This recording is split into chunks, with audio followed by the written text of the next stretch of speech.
evening and welcome to the Claw Studio here at the Royal Opera House and to this Insight supported by Rolex. I'm Chloe Miller-Smith and tonight we'll be exploring Faust. The legend of Faust has intrigued artists, playwrights and composers for centuries. In Charles Gounod's opera, Faust makes a pact with the devil only to find himself trapped by his own desires. This story of temptation and redemption comes alive in a spectacular staging by David McVicar, full of decadence and debauchery. We'll hear more about the process of bringing this production back to our stage here, but first let's hear a bit of Gounod's score. I'm delighted to welcome Jette Parker artist Ying-Wen Tai, singing the role of Sibyl, accompanied by chief repetiteur Nicholas Ansdell-Evans.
Thank you so much. Thank you, Nicholas. And of course, thank you, Ying-Wen. I'd love to talk to you just quickly. So you're a Jette Parker artist here, which, I mean, one of the greatest things about that must be that you get to perform so many different roles. I know that you've just been performing Mercedes and Carmen, and you're now preparing this role, Sibyl. Tell me, how's the rehearsal process going for you? Yes, I'm right now in the first year of the program, and I'm so honored and have the privilege to challenge so many different roles and try it. So it's so nice to work with the world-class artist, conductor, directors, and every day rehearsing together and for the staging and know how to cooperate with the conductors and know how things going and work with the greatest colleagues. So for me, it's so enjoyable. It's a special place to be. And so, Sibyl, you're preparing now to cover. How are the rehearsals going for that? And it's a trouser role. So tell me first, what's a trouser role? Trouser role is a female who plays in a boy's role, so wear pants and trousers. And Sibyl, tell me about him. Who is he in the drama?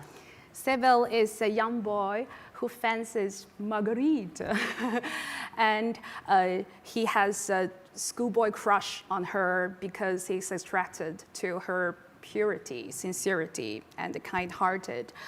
So, but he is very shy to express his feeling openly to her. So in this aria, he wants to express his love through the bunches of flowers and show his love to her. Lovely. And tell me as well, is this a very challenging role for you to sing? You've just been singing Mercedes. How do they compare, and how does this one sit in your voice? Yes, it's a great challenge for me because there can be more differences between these two roles because I just finished performing Mercedes. It's a very flirty, free, and feminine character, and with skimpy costume. And for Sibyl, it's a boy's role. So and also in this production, he has a limp. Due to the accident, right. So he can't walk properly. So it's very differences between them. So I have to learn how to act like a boy and how to, and also he is vulnerable and shy. So how to express his love with this feeling. Two roles so far apart, and it reminds us really how much you're a singer and an actor, and you have to really be able to embody these characters. Well, I can't wait to see it. Thank you so much for coming along. Thank you, Nicholas. Thank you very much. Thank you.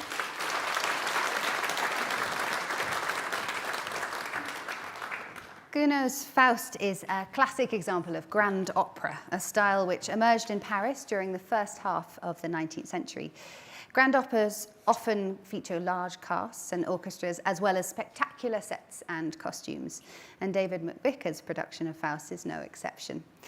I'm joined now by two people who are working to bring this dazzling opera back to our main stage here.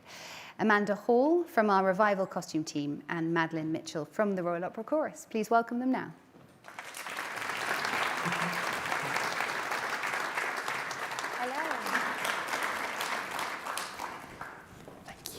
Thank you very much. Well, thank you so much, ladies, for joining me. It's wonderful to have you with us. I know you're always busy, but this one seems like it's quite a big show. So it's a big production. There are lots of teams working on stage. Amanda, I wonder if I can come to you first.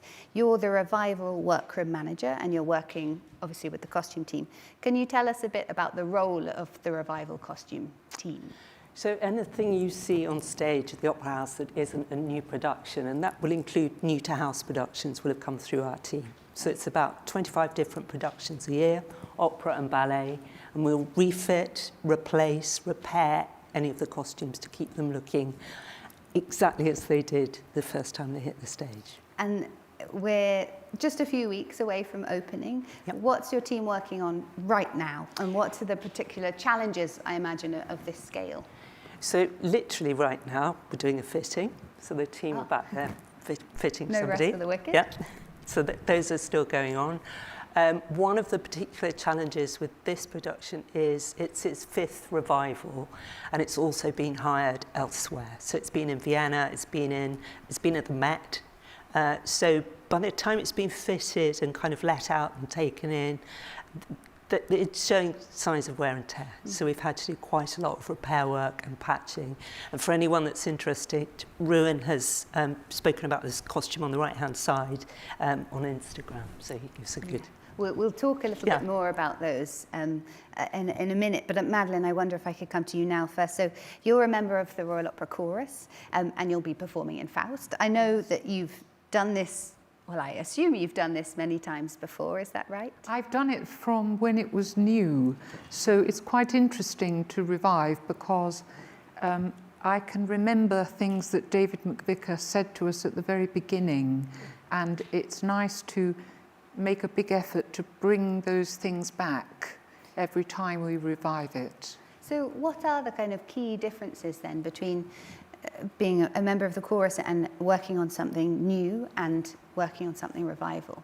Well, when you have a new production, you have far longer to rehearse, whereas we need to put a revival on in a smaller amount of time. So we have to all be rather on the ball, and we also will have people who are new to the production with us. Each time we do a revival, there will be someone who is new, and it's quite useful if we can pass on little tips about what's gone on before to others to help them to go with us through the production. Otherwise, it would be quite easy for them to be just slightly at sea. How well do you remember? Does it all come back as soon as you're back in that rehearsal room? Well, sometimes when we know we're going to be doing a revival, I think to myself, oh, good Lord, what on earth did we do? Well, where did I come on? Who was I with? What were we doing? Why? And then as we go through the process of rehearsal, you think, oh, of course, it's this bit. Yes, and it does come back to you. The muscle memory. And we'll see, and we're seeing some images, and we'll learn a little bit more, but this is a grand opera, as we've talked about, and means that there are lots and lots of people on stage, lots of costumes to fit. But what's it like working on stage with so many people? How are rehearsals going? Oh, I think it's going really well. We're being revived by Peter Relton. He's very clear, he's very good at giving us instructions, telling us what's going on.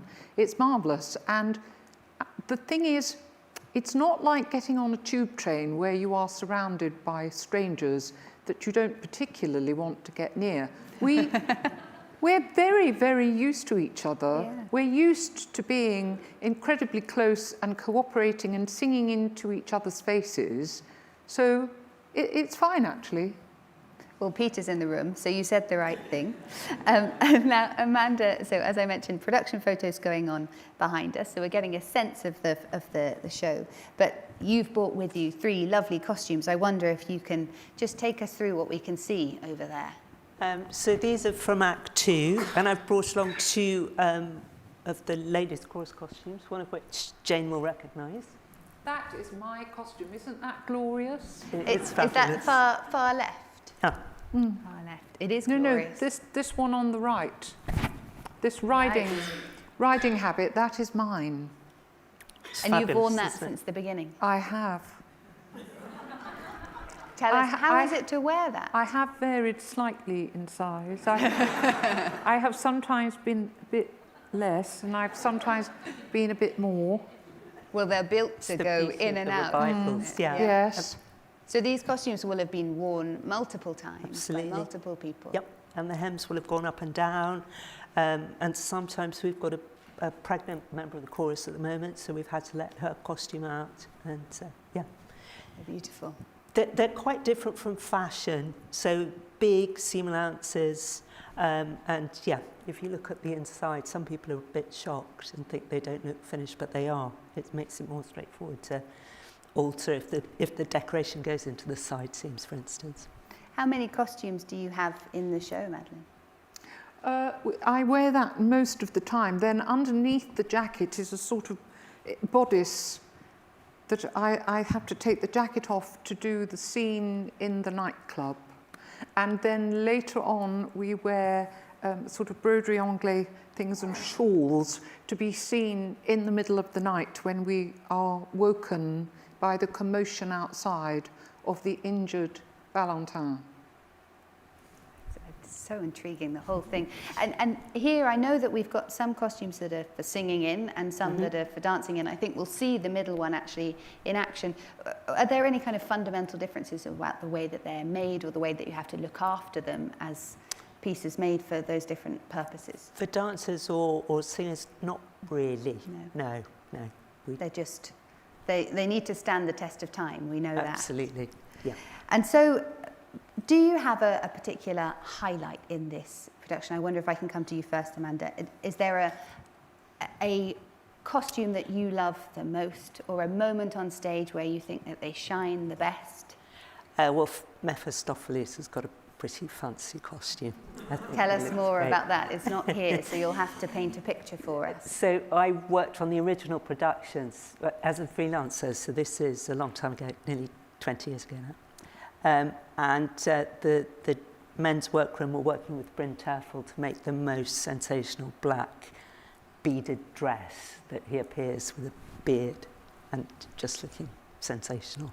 And I might just ask you actually some numbers questions. Okay. Do you have any sense, can you give us any sense of how many individual costumes there are for this? Do you know? No, you've put me on the spot. I have. Yeah, sorry. Unfortunately. But certainly the chorus have all got at least one costume, and as Jane said, with slightly different looks in the different acts. Hundreds. Favourite moment? Now, what is my favourite? I love it when Mephistopheles stands and he starts flinging money, and he's flinging money in every direction, and we are clamouring to get it. And if you're not careful, you get your hat knocked off, because you've got men behind you trying to chase this money, you know, and you're thinking, do I have enough pins in to survive this assault? But it's wonderful because it makes him very much the centerpiece in his marvellous red, and we're all facing upstage, so it really draws attention to him. And tell us about the music. Tell us about this as a piece to sing for the Royal Opera Chorus. Where does it sit in your heart as part of the repertory? I really like Faust. Actually, I really like the music. I particularly like to sing in French. I find that it's very good for bringing it forward in your face, and it's good for projection. I have to ask a little bit more about that. For non-singers in the room, bringing it forward in your face is a fascinating thing to hear. What does that mean, and how does that kind of feel? Well, because you have no microphone, you actually have to project your voice forward to the audience. So the French vowels are very far forward in your face, like U and E, and so that helps to bring the whole thing forward. So it makes it easy to make a good forward sound. Well, we're a couple of weeks out. I look forward to hearing that on stage. Tell me, Amanda, what's in store for your team when the show is actually on stage and running? Oh, so we're generally working on 4 or 5 productions. In fact, I'm about to go off to a general rehearsal of Ballet to Broadway, which is on right now. But we're fitting Semele, which is new to house, and starting to fit Magic Flute and the productions for next season, so getting a head start on those. And when the show is on stage, are you responsible for the upkeep of the costumes, or does that move to a different Only team? if something disastrous has happened. So or, no, yeah. no, nothing more to do. Or a cover comes in, so that can be exciting in the revivals team. We sometimes have fly-ins. So we'll get wind of them if somebody goes off sick, maybe a day or 2 before, and they'll fly people in. On one occasion, famously, we were still working on their Act 1 costume, or their Act 2 costume while they were on stage, because they arrived at 5 o'clock or something. So The magic of theatre. Yeah. Yeah. It's really extraordinary. Well, thank you so much, ladies, for being with me. We're really looking forward to seeing the show in a couple of weeks. Thank you. Lovely. Thank you.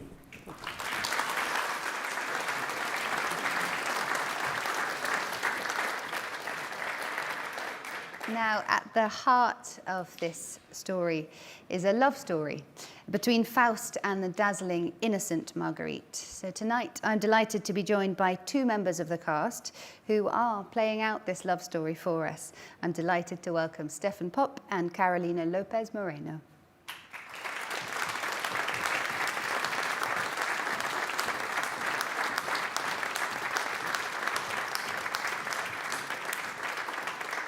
Carolina, Stefan, thank you so much for joining us. Thank you. You are busy, I know, so it's always such a privilege to have you and spend a few minutes finding out how it's all going. So the legend of Faust it's inspired many works of art, but this one, Gounod's opera, is surely one of the best known. Some in our audience will know it well, but would you mind just briefly introducing your characters? Carolina, if I come to you first. Well, I'm going to sing, I have the honor to sing Marguerite, which is, let's try to keep it very short, a very young girl, a very young woman, let's say I'm at my 16, 17, I see her. Talking about 1900, come on. So,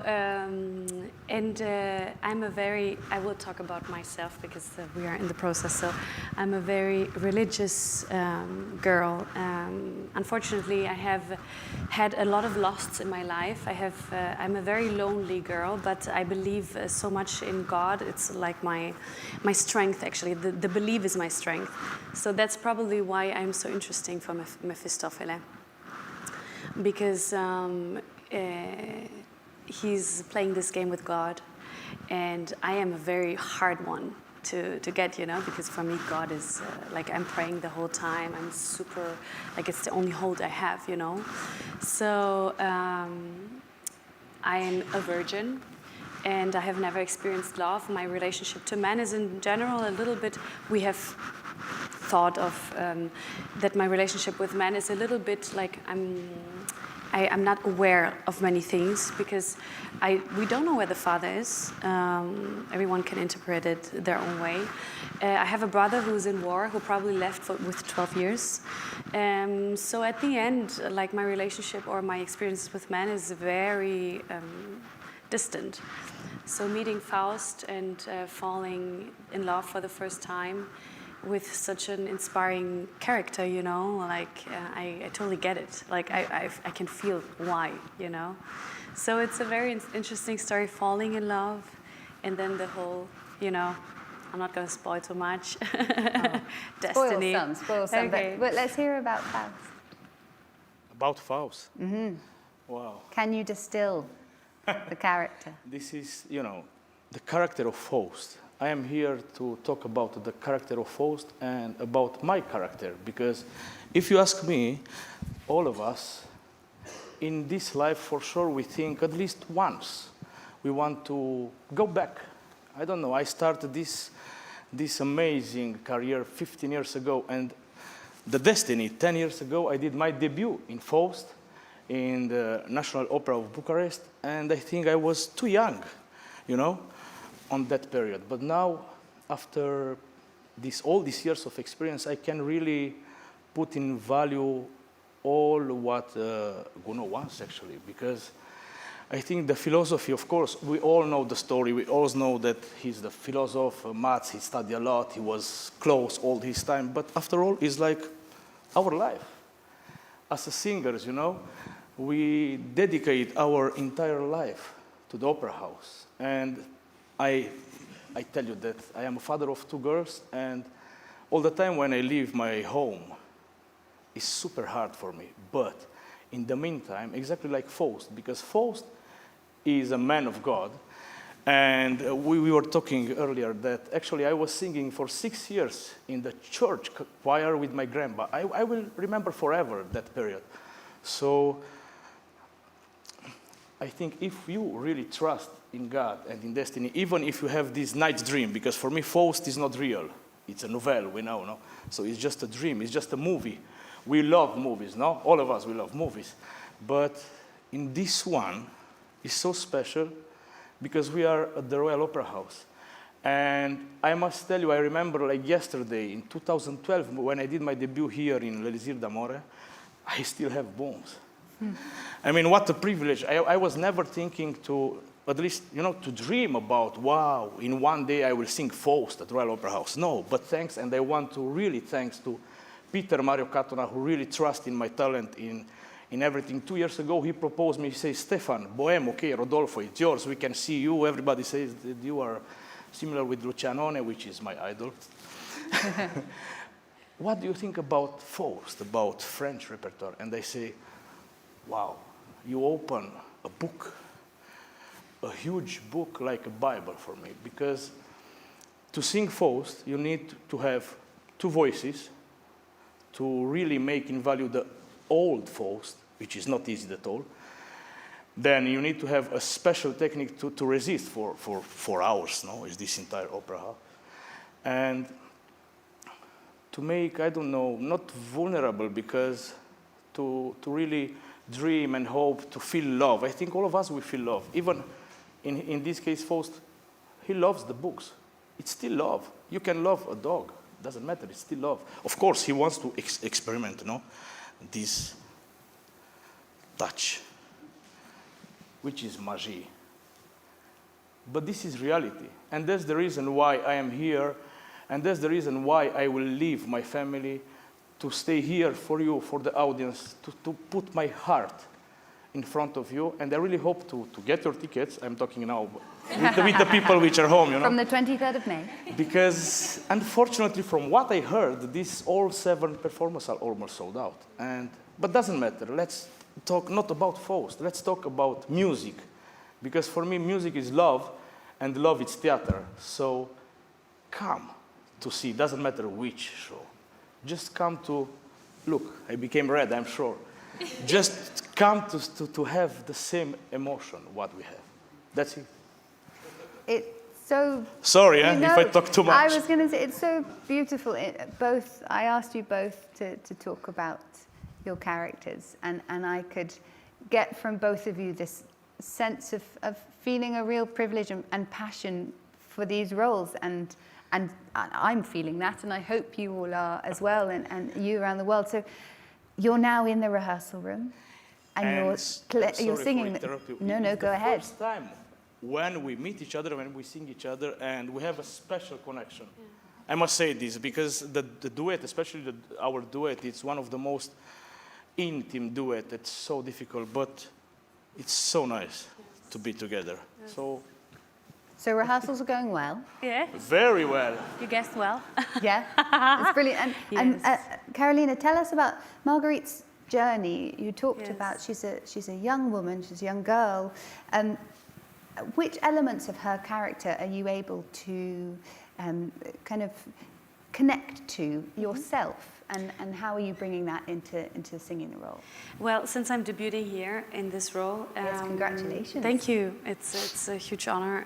It's a double debut, because it's the first time for me at Royal Opera House, and performing such an important role and stepping into her shoes.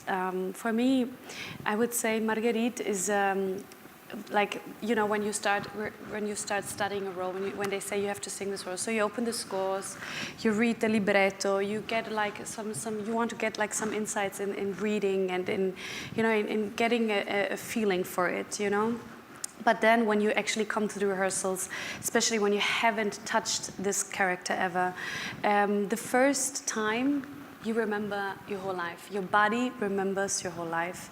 Every muscle in your body remembers it. So I feel very lucky to sing such an important role, which I really pray to sing a lot in my life, in this amazing theater, because it's incredible to work here. The work, like it's such a safe space, and it's such a space where you feel like you can enter, and they say like, go. Whatever they give you space for creativity. They give you space for being yourself and finding yourself in the character. So for me, it has been especially the whole work with our maestro Maurizio Benini, who has so much experience, and he's giving me so much.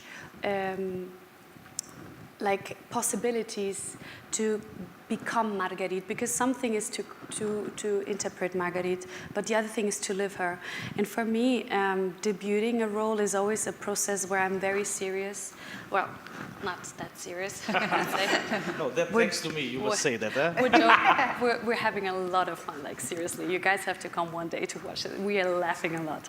But in that whole process of laughing and making jokes, like this role is really serious. Like it's for the mind, it's a very challenging and inspiring role, because for me to have the chance to be this young girl, this virgin, this pure thing, and also like the music, I would say with all the music that I've ever heard, Gounod has created first love, pure love in music. And I think, because I've sung roles where I fall in love for the first time, but it has been completely different. This is like pure love. It's like you all fall in love for the first time. It's so unknown. It's so there's no fear.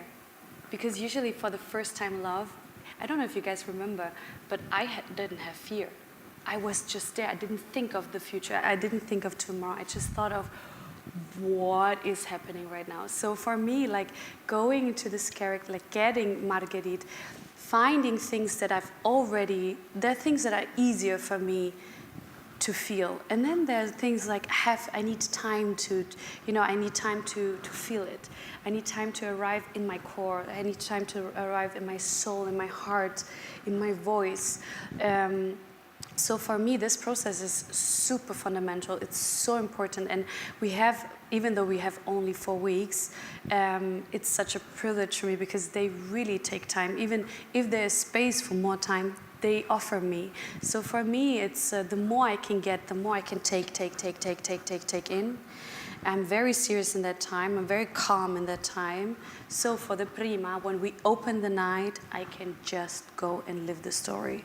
So I really, this character is so amazing for me because it's this first love and then the passion. We have the moment where a virgin becomes a woman.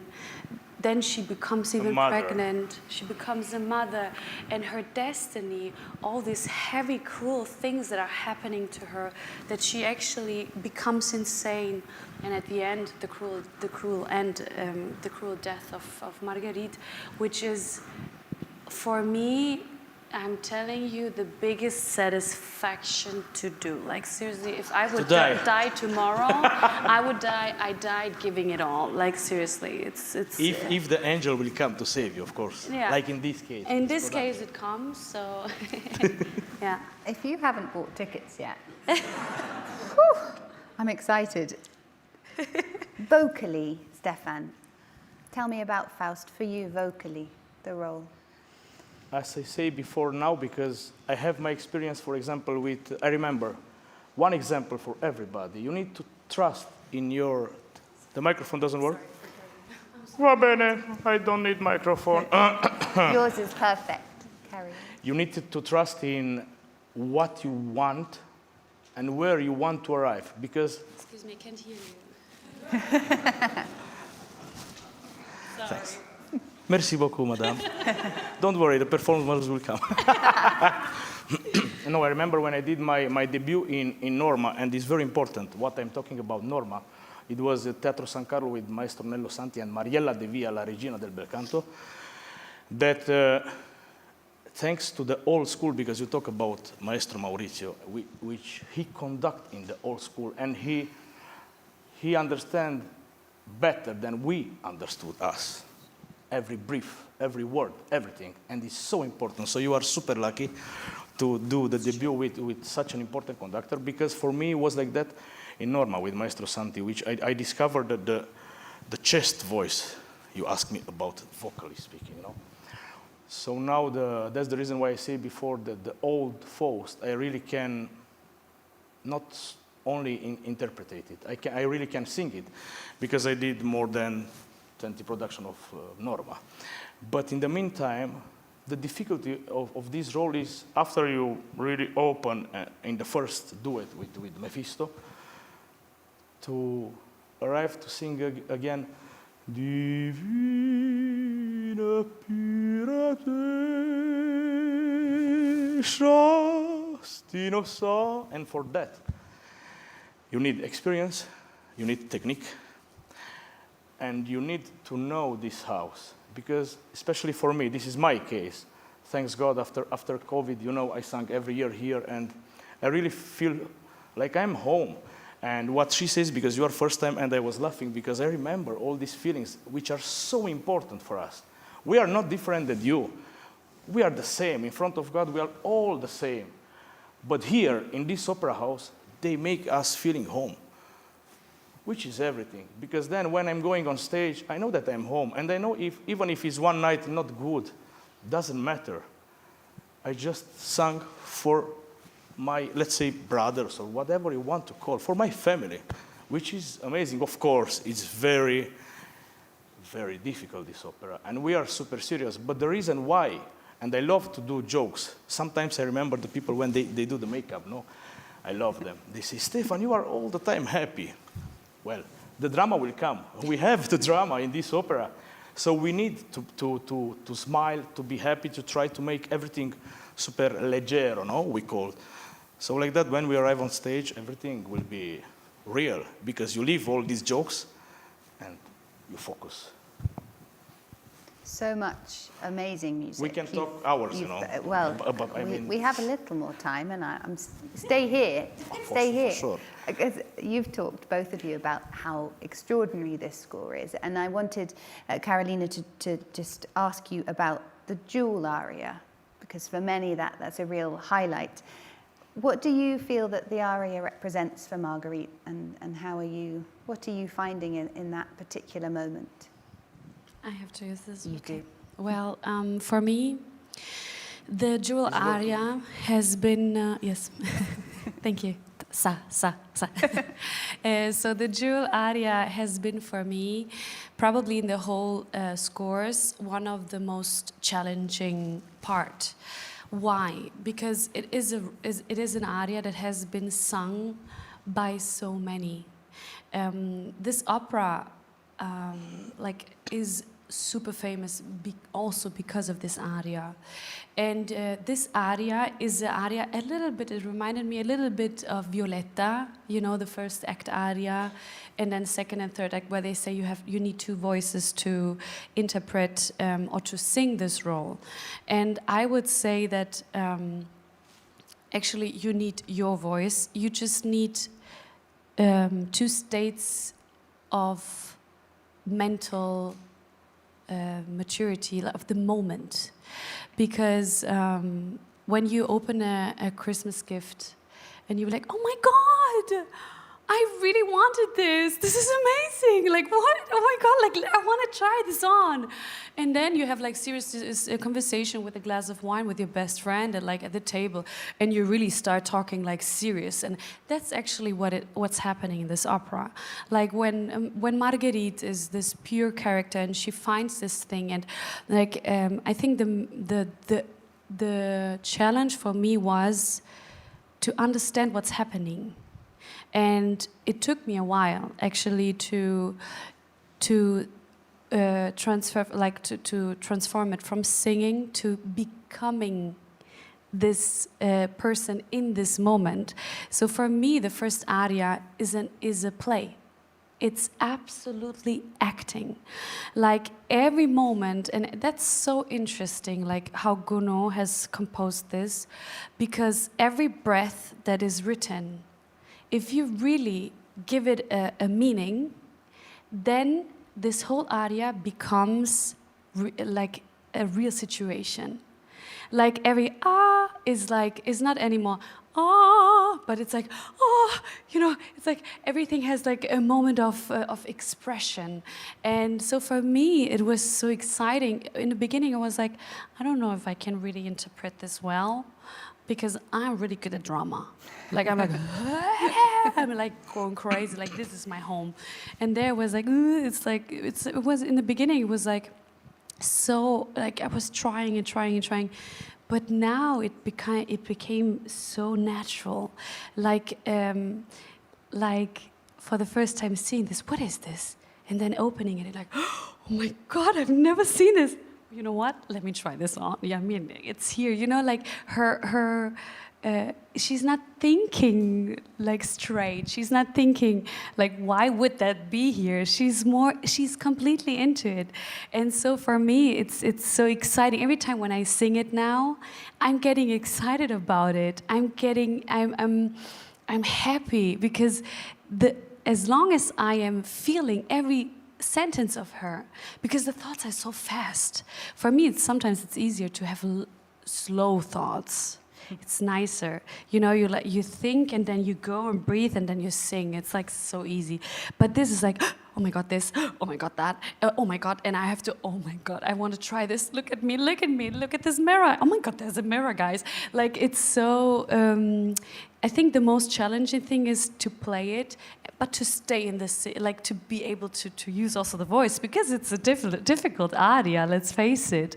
But like how I feel my heart now, you know, like going super excited about it, I feel like I have found the key to really be in this moment and to really give, like to really create it. It sounds amazing. The passion that you're both speaking about is amazing to hear. One Too much last passion, huh? quick question. No, never, never. Exactly. Always Exactly. very welcome. The staging here, this is grand opera, and everything you're saying is telling us that too. You're surrounded by what seems like hundreds of people on stage. Can you give me a couple of words to just tell me that key moment, what you're feeling? Your favorite moment, and how that feels for you as a performer when you're surrounded in these moments. Yeah, I can go first. The point is that I am surrounded about not only people.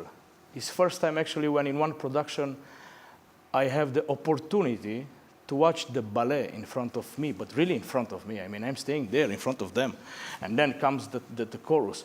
I love this production. I remember when I saw it first with Angela, Georgiou, and Roberto, I say, wow, it's impossible. This is a movie, more than a movie. And now, thanks God, I am here and I have the opportunity to do it. But to see actually the whole story in 10 minutes, only with ballet, because that happens, that's unique, fascinated. It's something, for me, that's the most touchable moment, because I'm not singing, you know, but I need to play. I need to suffer. I mean, you will see Faust there suffering. Of course, I will don't do a lot because thanks of my side, I don't want to cover nobody. I'm joking. But it's so intense to stay 12 minutes. You know how long it is to stay 12 or 13 minutes on stage to just watch, to don't sing? For us, it's like one entire opera, you know? That's the most, for me, that's the key moment. For you?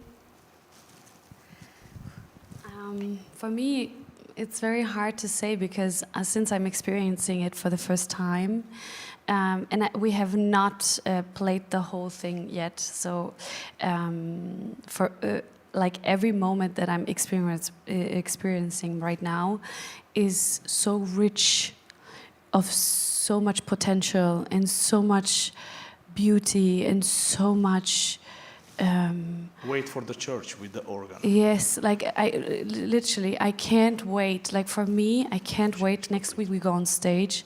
I probably feel like you all. Like for me, it's going to be so emotional to go on the stage and to continue this work. We have today we rehearsed the death scene of Valentin, and we always cry, all of us, because it's so intense. Like, I think it's so hard for me to say which one is my favorite moment, because to be honest, every moment right now is so good and so full that I cannot say which one is it. I even have to like remember that I'm at the Royal Opera House right now, debuting as Marguerite. Like there's so much input for me right now that I cannot even like process it. It's so much. So the only thing that I said was, I'm so sad I can't see it. Like really. Or like it's such an amazing production. The cast is so amazing. Like all my colleagues, the choir, the figuranti, the actors, like every person involved. It's like literally for us it's so emotional. Like everyone is who's part of this, the maestro, the whole team. It's so inspiring and so full. And I was like, I'm so sad I can't sit in the audience because I'm so fortunate to sing all performances and I can't wait to do it. But I was like, can I not sneak out because I want to see it. I really want to see it. Well, you will have to be Yes. your eyes and let you know. But thank you so much for spending time with us. I want to talking. say something super special, I think. One of my dreams is, maybe in one day, to bring some people from the audience, but, hand by hand, when we sing, when we play, to Yes, feel please. this emotion. Any That's something, volunteers? think about, when you see the performance, think about that. Like you are with us. One day. Well, thank you so much. Thank you. Thank you very really. much. Thank you so much. See you. Thank you. Take care.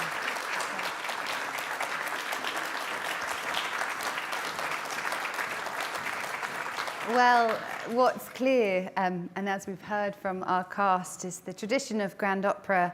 It's all about theatricality, it's large-scale productions, it's elaborate staging, and it's complex stories and complex characters. But did you know, well, we've seen that often there is a dance thrown in for good measure. We're going to chat next to our revival director and revival choreographer, who are both, of course, bringing Faust back to our stage. But first, let's watch some cabaret.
I think it's clear from everything that we've heard and seen today why this piece remains such a beloved work in the Royal Opera's repertory.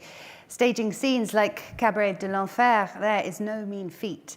So to tell us more about the process, please help me welcome Revival Director Peter Relton and Revival Choreographer Emmanuel Obeya.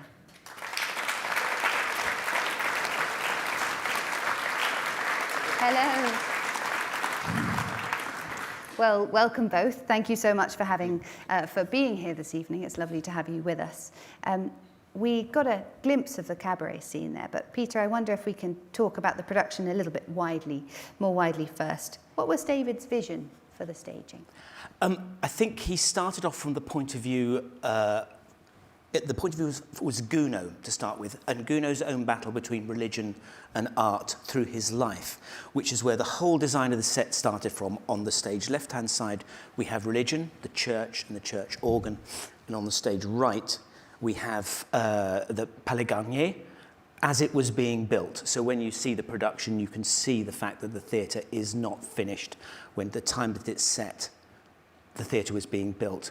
So it was about Gounod's own battle between his love of God and his love of art, and that's where the whole production came from. And we've seen some of the scale, and we've talked about how many people are on stage. Is it daunting to set about organising a revival and bringing a piece of this scale back?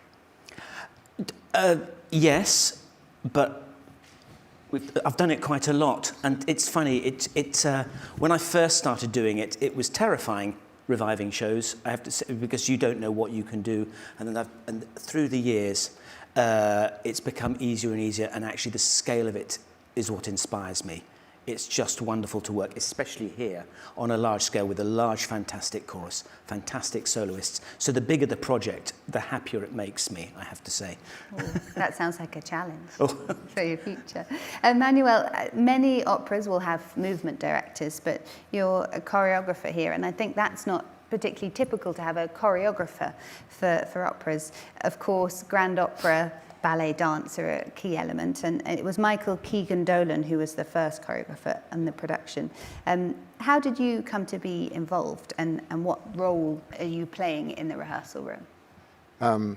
So I worked with Michael for 20 years or so, and he has a particular way of working, which is why he asked me. Before I actually did it, 2 people that were involved in the productions before had revived it. But he asked me because we've been working together a long time. There are quite specific things to how he works. Our preparation is a particular form of yoga, which is it's really useful for dancers. It makes your legs really strong, but it's the breath work in it. And when you watch the opera, the choreography, the dance in it, there's a lot of breath in the cabaret scene, but also in the ballet later on. He asked me because I understood where it all comes from. That it's the basis for pretty much everything he did. And are you involved in just those kind of moments of dance, or are you kind of across movement as a whole? No, it's very specifically, I think Michael very specifically just wanted to do the ballet and the cabaret. I think he didn't want to,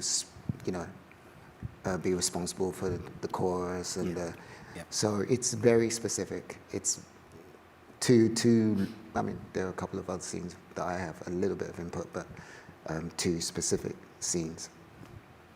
Like I said, the cabaret and the ballet.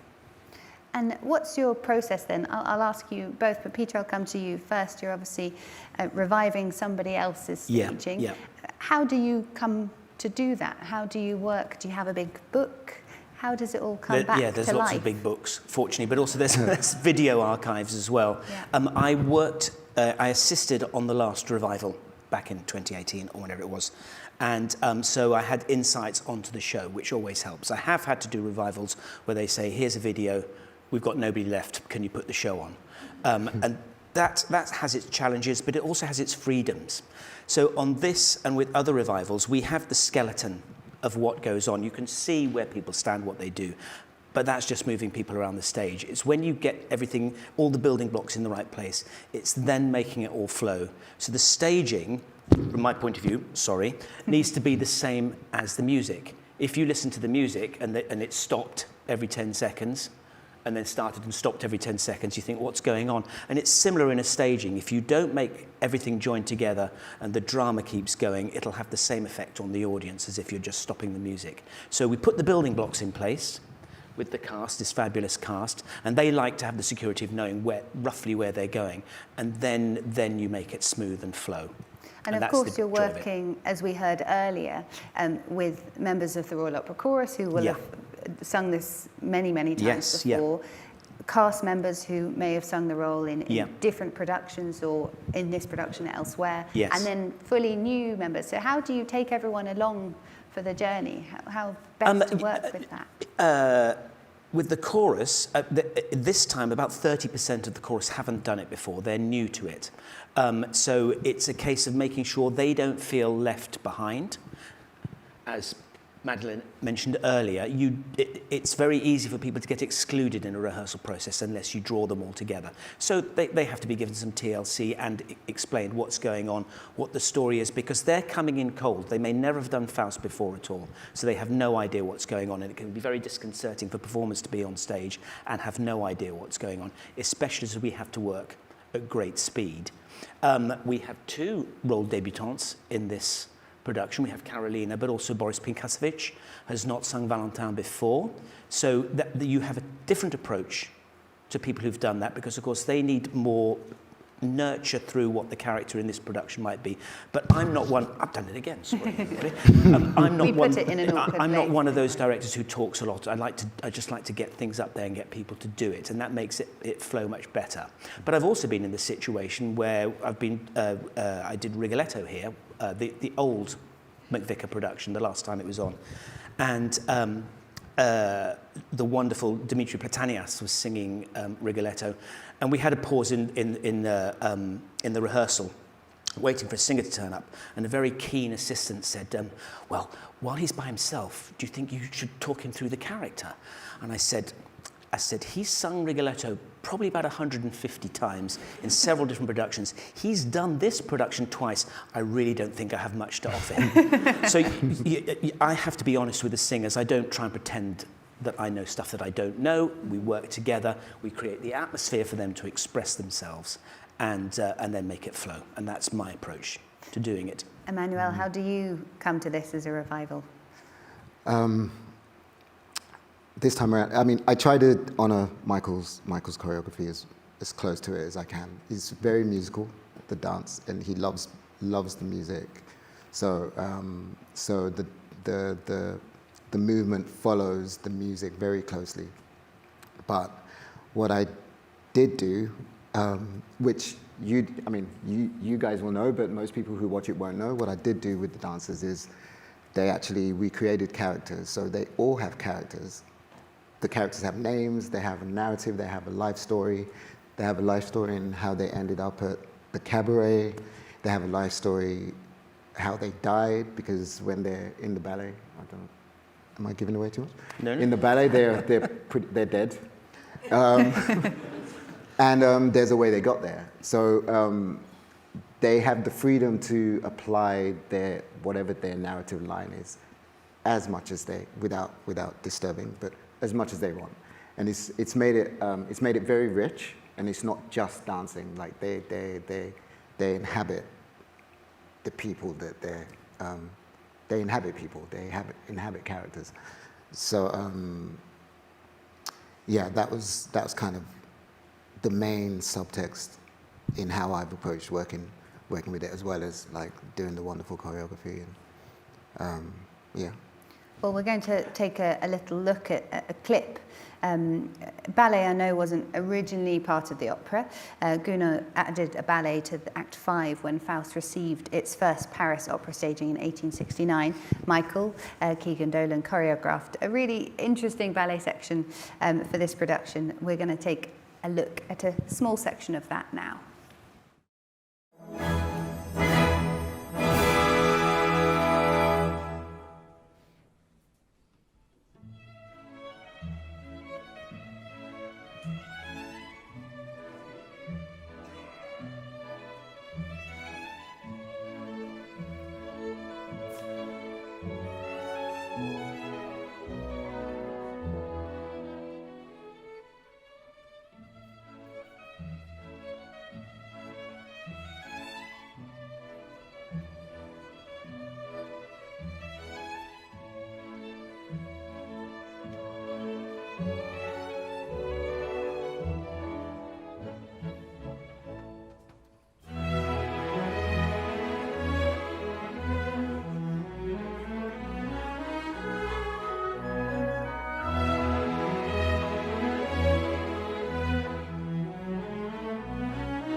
Well, we saw about a minute in, things slightly turn in there. Can you place what we've just seen in the wider dance and in the wider opera? Emmanuel first.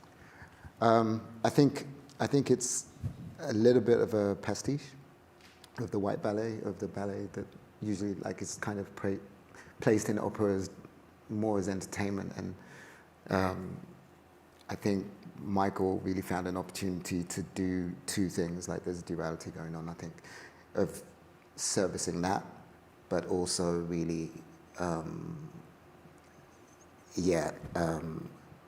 sort of presaging the story that we've seen up till I that don't really point. want to give too much away on that. Yeah. But effectively, the ballet sequence is Mephistopheles showing Faust his life as was so far up to the point that they've arrived at. And so I don't really want to give away, because this ballet, it's a fantastic piece of work, I have to say, this ballet. It is incredibly dramatic, it's incredibly powerful, it's incredibly well revived, it's an incredible piece of choreography in the first place with a fantastic story. Because this can be, in some production, a bit of a dead spot in the evening, because the ballet is long, but it's paced beautifully by Michael and revived by Manny. It's a wonderful piece of work, but I don't want to give the story away. Okay. But it's important. Tell us then about Mephistopheles, because we haven't yet heard very much about him. Tell us about him. Well, I think David's taken a quite simple approach to him in some ways, is that he's an entrepreneur and a showman, and he enjoys the hunt for souls, and he's having this battle with God. I want that soul, well, you're not going to have that soul. So again, I don't want to give away what happens because that's part of the show. But so he's very flamboyant, he's very theatrical, he enjoys the game, nothing scares him, he's in charge of everything. But he is not in charge of people's free will. That's why he has to coerce the souls so he can trap them. And we believe in this production, the soul he really wants more than any other is Marguerite. Faust is an easy mark. Faust is a lost soul already when he arrives, so he knows he's going to get him, and that's fine, but he wants Marguerite. I won't give a spoiler alert about what happens at the end. Sorry. No, it's fine, we'll just have to come and see it. Yeah. We have heard, obviously, from the cast, and we've seen the kind of scale and the grandeur, and we've talked a lot about this grand opera feeling. How much, if any, do you work with the cast to ensure that on this big stage with all these people that their individual performances reflect fully the themes and don't become too big and too dramatic, if that is even a thing? Yeah, well, it can be. I mean, it depends on the artist. I mean, one thing I was going to mention earlier about that is when you remount a show, you can't make a performer do what the last one did, because each person, as we've seen tonight, brings entirely their own feelings towards it, and then trying to straitjacket that into something else just doesn't work, causes tensions. I always want to bring out the best in people, and you've seen how fabulous characters that they are that we work with. So as for the overdoing it thing, that's the rehearsal process. If people need to be made bigger, we talk through that and give them clues and hints and tips about how they can grow their performance, or if it gets too much, we do the reverse. And sometimes it's a political juggling act. Not with this cast, they're all marvellous. But, singers are singers, and some respond to direction in a nicer way than others. Fortunately, I can guarantee you this cast, they've all been utterly magnificent. It's just been a total joy from the first day. We haven't even finished yet. I mean, when they say we've been laughing all the way through rehearsals, it's absolutely true. Yes. Where are you at in rehearsals? We're a couple of weeks out. How's it going? Well, yes, they said it's a 4-week process. Revivals are not quite that straightforward. The Royal Opera House is actually quite generous with its time. We have roughly 2 weeks in the studio, but the great advantage of the Royal Opera House, which pretty much I don't think any opera company in the world offers, is the full set in rehearsals, which saves an enormous amount of time in the process. We had to rehearse in 2 Mephistopheles, because we have 2 doing the run. It was around availability. So we spent the first week of rehearsals sort of bashing through the show to get as much done, because the first Mephistopheles has just gone off to Germany to sing Oroveso in Norma. And then, so now we're in the process of starting with the second Mephistopheles, who will actually be opening the show. And so we have a show, we have a structure, we have about a quarter of it that's in a really good shape, but now we have to get the rest of it together in the next 3 or 4 days before we go on stage. So we're in a very good shape, but we've got to rehearse another cast member.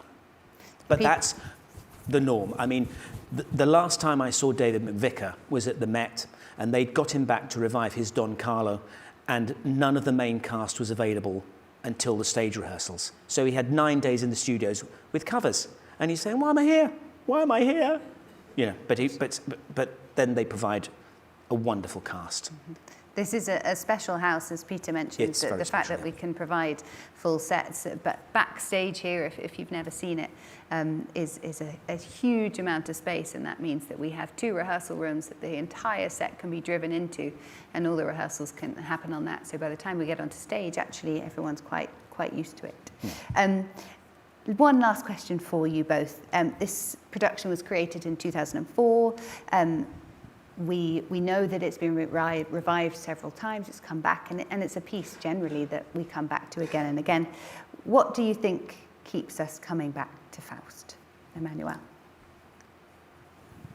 Or this production particularly? Yeah, I think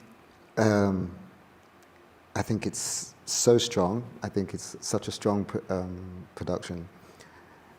The quality of the performers necessary for the performers to be able to do it has to be really high. So you're seeing really brilliant performers at the top of their game all the way through in every aspect of the opera.